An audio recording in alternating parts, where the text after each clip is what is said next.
Hindi! Mas ako yung nakakaalam nun dahil anak ko yun. Pero mayan po kasi yung kinakain ni Jeboy tuwing umaga. Pwede Tsaka ba mo pakialaman? hindi naman po sa ganun, ma. Yan po kasi yung pinaluto ni Jeboy sa akin eh. Pinaluto niya. Pero ako, alam ko kung ano yung gusto niya. At saka dapat, pinaghahandaan ko agad siya ng kape. Alam mo na magpapasok siya sa trabaho Hindi na po Ano? kasi nagkakape si Jeboy sa umaga, ma eh. Babe, bagong kasal na tayo, Kaya nga eh. gusto ko naman sana magkaanak tayo. Alam mo naman, gusto ko magkapamilya, di ba? Alam ko naman yun. Pasok na, pasok. Magpapabla. Pasok na, pasok, pasok. Pasok, bukas yan!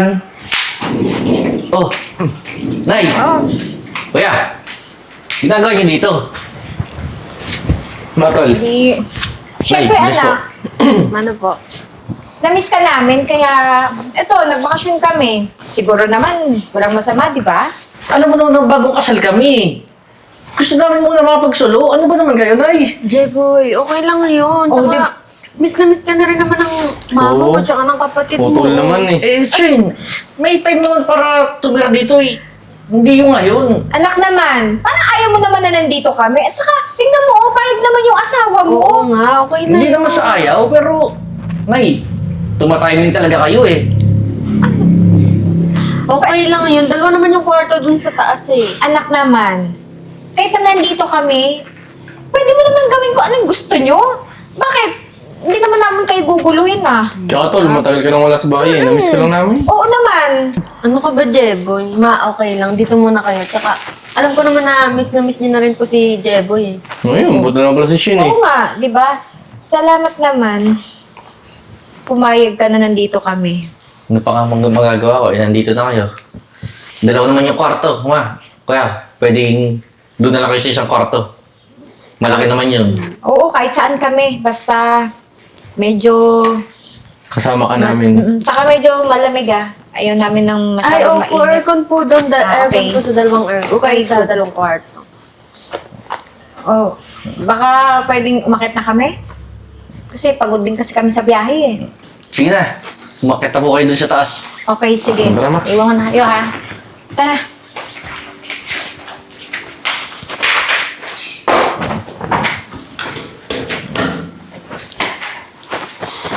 Sige naman, bakit man pumayag ka agad? Okay lang yun. Ano ka ba? Para may kasama rin tayo dito. Tsaka malay mo naman, di ba? Tumulong sila sa mga gawain natin dito. Eh, sana nga kung ganun. Tsaka ba't ba parang kayong patirahin sila dito? Ay, miss na miss ka na nga nila. Hayaan mo na. Yan mo na, nandito na eh. Wala naman na tayong magagawa.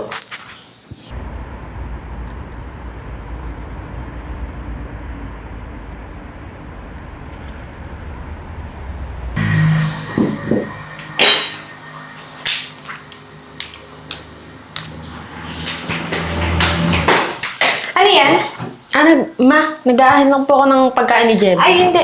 Ay, hindi to yung Ako na po dyan, ma.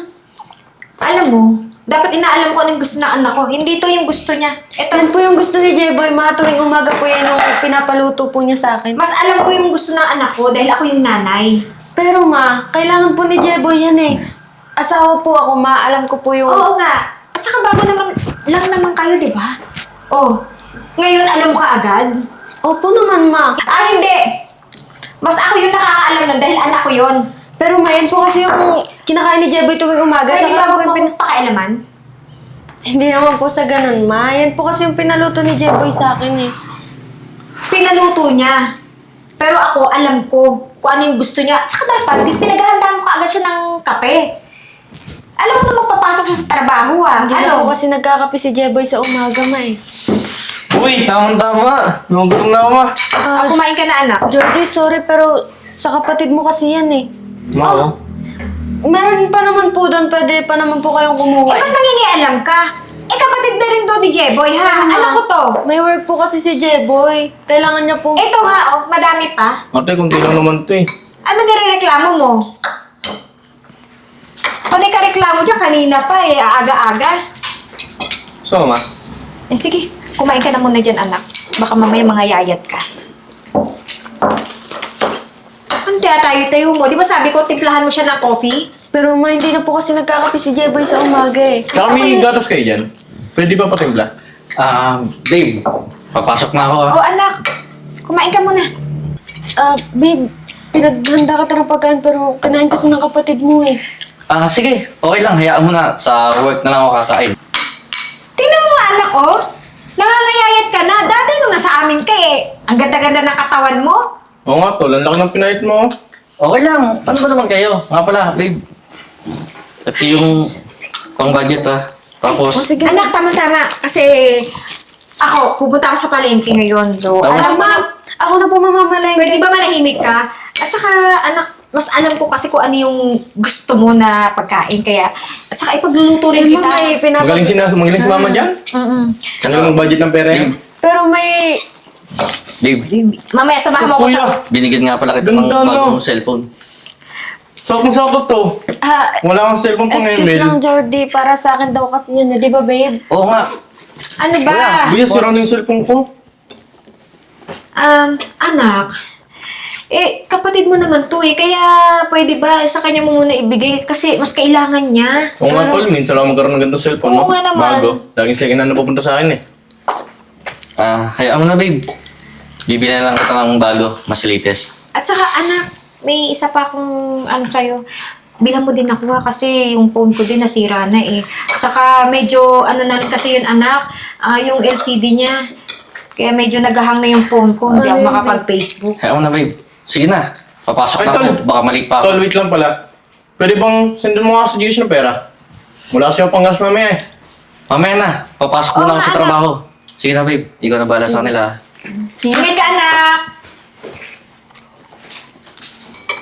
Ikaw sinisira mo kami sa anak ko ha? Tandaan mo, asawa ka lang. At saka, pwede ba? Umalis ka na nga dyan.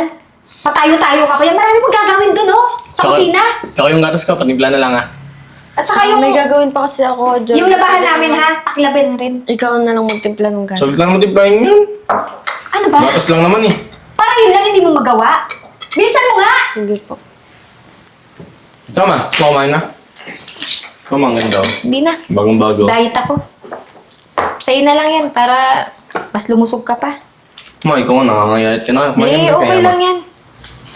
Nakakaganda rin ng skin to, man. Puro gulay. Tama-tama anak. May pera tayo. Samahan mo akong mamaya mag-shopping tayo ha. Baka naman kasi puro pang makeup na yung bibilin mo, pampaganda ng kutis mo. Hayaan mo na. Ano ba? Ikaw, ano ba gusto mo? Di ba gusto mo sapatos? Tara, Pwede bibili naman, tayo ma. mamaya. Sige, ma. Bilisan mo na. Balik ko na to dun. Ubusin mo. Siya, sige na.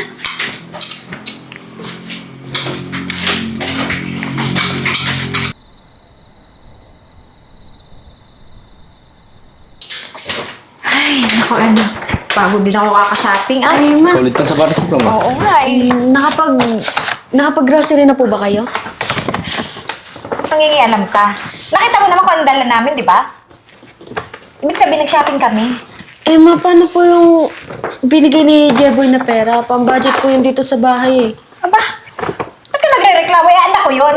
Tsaka may mga pagkain naman doon sa rep, eh. Yun na lang mga lutuin. Hindi ka ba makagawa ng paraan, ha? Hindi yung, pati yung pera na anak papakailaman mo. Pero ma, Ano, maganda ba yun? gastusin po Doon sa kasi batas yun para mo. dito sa bahay, hindi po para sa mga nuhulo po. Minsan lang naman to. Kontra ka Oo pa. nga naman. Saka, minsan lang kami makabili ng ano eh. Di ba kakabigay lang po sa inyo ni Jeboy ng tulad po ni Jordy, binigyan po siya ng bagong cellphone. Ano? Lahat ng ibigay ng anak ko, bibilangin mo ba, ha? Hindi naman po sa ganun, pero ma, nagbigay po siya eh, para po dito sa bahay. Tsaka pangkain po kasi natin yun eh. Baka po kasi mamaya magalit si Jeboy, maghanap po siya ng ano. Para hindi magalit yung anak ko, ikaw yung gumawa ng paraan. Di ba asawa ka nga? Tsaka magluto ka ng pagkain, oh. Gutom na kami. Oo. Kulang na kasi yun ma eh. Kasi yun. Madaming stock doon sa rep nakita ko, puro gulay. Ngayon ka lang ba binigyan ng anak ko ng pera, ha? Sa tagal niya, wala ka naipon? Siguro, maluho ka din, no? Di naman po ako ganun ma. Binabudget ko lang po talaga yung pera. Binabudget. Magluto ka na nga doon. Nagugutom na rin kami. Mamaya darating na yung anak ko. Masarap din yun, yung tosino nakalagay doon sa rep. Dalawang balot pa naman yun, eh. Pwede na yun. Hindi niyo po ba pwedeng utusan si Jordy na siya po muna mag... Oh. Talagang uutusan ko siya, ha? Alam mo, pagod kami. pagod nga kami sa biyahe. Ako pa rin paglulutuin mo. Sige na! Kakatapos ko lang po kasi maglinis dito sa bahay. Wala nga akong pakialam, ha? Linis eh. Naman yung maunan sabog-sabog pa nga ako. Nagre-reklamo ka? Natural! Asawa ka! So, gawin mo lahat dito ng trabaho mo. Bilang asawa ni Jeboy. Tsaka yung mga pinagkain pa ako sa lamesa, oh. Hindi pa nalilinis. Umaga pa yun. Sige na! Magluto ka na! Luna talaga nito, ma. Panay reklamo. Oo nga eh. Sabagay pa ako sa sapatos. Ang iba pang gala ko to. Paggala, mamaya, pang-basketball lang yan, ha? Ito nga sa akin, eh. Yan. Ito nga yung pinaka-gusto ko sa Ang lahat. dami nga nang iyo mo eh. Eh, natural ako yung nanay, kaya mas marami sa akin. Lugi. Anong lugi? Lugi ka pa dyan? Eh, buti nga Oo. sinama kita, eh. Oo. Ma, Oh, hi, anak. kamusta mo dito? Ito, okay naman. Ah, tol, kamusta? Mukhang Pagod ba sa trabaho? ang dami niyan ah. Mukhang namili kayo ah. Oo, tol, medyo nasayahan lang eh, kaya... Eh, nagpabili yung kapatid mo ng sapatos, eh, sira na daw yung sapatos niya. Eh, tapos ako naman, anak, kailangan ko naman kasi to, kaya binili ko na. Eh, saan naman galing yung pera niyo? Eh, yung binigay mo, anak, kanina. Yung binigay ko? Bakit? Ma, budget natin dito yun sa bahay. Bakit? Pang Hindi grocery yun eh. Hindi, tol, madami pa naman kasi laman yung rep kanina, kaya hindi namin bumili. Gawa, iba hindi magkasya. Tsaka, hindi kami nagpapaubos ng laman ng rep. Anak Ano ba naman naman. kayo? Kaya nyo naman gumawa ng paraan eh. Saka yung asawa mo, ba't ayaw mo kasing pagtrabahuin yan? Eh, wala pa namang kayong anak. Saka, bakit buntis na ba siya? Di ba hindi pa naman? So, pagtrabahuin mo para naman may katulong ka. Bakit ba pinagsasabihan mo kung kung anong gusto ko? Eh, ayoko nga siyang pagtrabahuin. Gusto ko nandito lang sa bahay. Anak, eh, yung asawa mo naman ang may sabi na okay lang naman na gastosin namin yung binigay mong pera. Kasi, kanina kasi, sabi ko, may bibilin ako sa mall. Eh, sabi niya, sige, gamitin mo muna yan na. O, okay lang naman sa kanya. Saka, yung asawa mo, ba't naman sa dinami-dami naman anak ng babae, eh, siya pa talaga pinili mo. Tamad. Isipin mo, yung mga gawaing bahay, ang gusto niya eh, kami pa yung gumawa. Kaya nga, tol, pag uwi namin, ako pa inutos sa magluto. Oo. Alam niyo naman pagod sa biyahe. Naku, anak. Totoo yan. Sigurado ba kayo sa mga pinagsasabi niyo? Oo, tol. Tsaka nung isang beses nga eh, paglabas ko ng kwarto, nakasabay ko siya, di lumabas siya ng CR. Narinig ko may kakol. Eh, nasa trabaho ko nun. Sino pwede makakol nun? Oo nga, anak. Sinabi nga niya sa akin. Saka, halata naman sa asawa mo na medyo may pagka, alam mo na. Makate. Grabe naman kayo. Totoo ba lahat ng sinasabi niyo? Hindi naman, tol. Siyempre naman, tol. Ano? Concern lang din kami sa'yo. Oo. At saka, syempre, anak, bilang nanay mo, ayoko naman na mapahamak ka dun sa babae na yun. Mamaya, piniperahan ka lang naman pala niya. Diba? Ganun po ba, Nay? Oo naman. Sige po. Kakausapin ko na lang po siya. Mabuti pa nga. Saka anak, huwag mo sabihin na sinabi ko, ha? Basta sige na, Nay. Magpapahinga na mo po muna ako. Pagod ako. Kumain ka na ba? Mamaya na lang po siguro. Sige na po, akit na ako. Parang hindi naniniwala yung kapatid mo. Kaya nga. Pero nasa na ba yung asawa niya? Di pa rin natin nag-asikaso eh. Tamad talaga yun, no? Napatamad. Oh, sige. Ikaw ha, pagka ano ha, huwag masyadong gamitin niya, baka masira agad yan. Normal lang to, ma.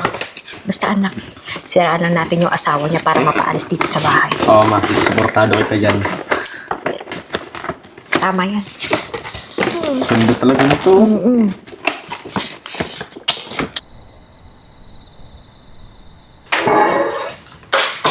Hoy, sinisiraan mo ba ako sa anak ko?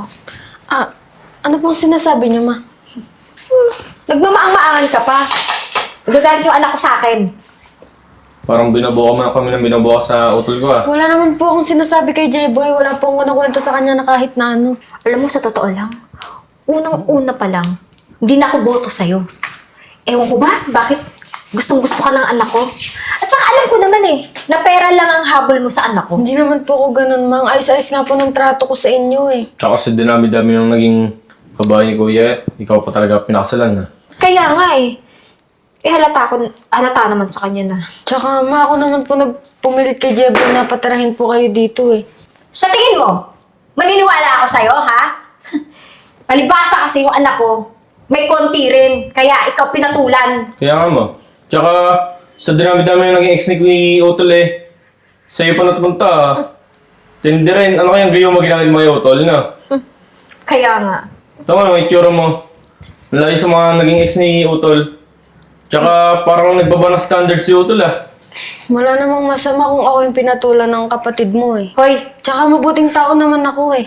siguraduhin mo lang ha, na hindi pera yung habol mo sa anak ko ha. Nako, ewan ko lang kung ano magagawa ko sa'yo. Hindi naman po talaga pera ang habol ko kay Jeboy eh. Siguraduhin mo lang ha, talagang sasagot ka pa sa akin ha? Ay, pang manahimik na lang dyan. Baka gusto mo makatikim ka ng sampal sa akin. Ano nangyari dito, ma? Kasi, Ba't parang inaaway niyo yung asawa ko? Ano Eh, pala, may sinasabi lang naman kami na agad-agad ang asawa ko. oo nga anak, saka isa pa, siya naman kasi yung nangunguna kagaya niyan, kakain sana kami, pero anong ginawa niya? Pinagbabawalan niya kami dun sa pagkain na dapat. Pwede ba tumigil na kayo? Alam ko na lahat. Alam ko na yung totoo. Anak naman, wala naman kaming ginagawang masama ah. At saka dapat pinagsasabihan mo yung asawa mo, hindi kami. Tumigil na kayo. Hindi ko pala nasabi sa inyo na itong buong bahay may CCTV. Ha? At kita-kita ko kung paano yung awayin yung asawa ko. Anin anak? CCTV? Ayan o. Panoorin nyo. Mga pinagagawa nyo sa asawa ko. Baka naman hindi totoo yan. Baka naman edited yan. Edited? Ikaw. Laki-laki mong tao, ba't di ka magtrabaho? Bakit di mo tulungan si mama? Pabigat ka pa sa kanya.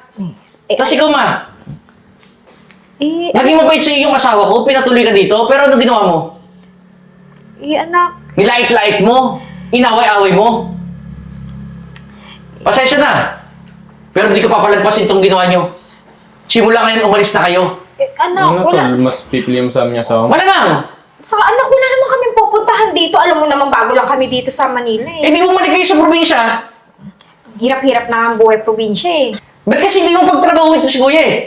Laki-laki bulas niya, no? Alam mo naman anak na hindi siya Ay, matagal. kasi hirap sa'yo ba eh. Bini-baby mo. Kaya hanggang ngayon, tambay pa rin. Puro hingi lang alam, ano yun? Ano klaseng kapatid yan? Kaya nga anak, nandyan ka eh. Kasi O, para... tignan nyo? Ma, may pamilya na ako, ma. Pero hanggang ngayon, sa akin pa rin kayo aasa? Pero tol, bakit parang yumaman ka lang eh, naging mayabang ka na? Hindi ako naging mayabang. E di sana kung naging mabait kayo sa asawa ko, hindi tayo hantong sa ganito.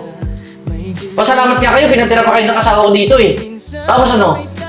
Ganito yung susuklin nyo sa kanya? Yung awayin siya? Pasensya na anak. Pasensya na rin, ma. Simula ngayon, umalis na kayo. Hindi ko papalagpasin to. Tara na anak, alis na tayo. Talagang mas pinili mo sa amin yung asawa mo ha?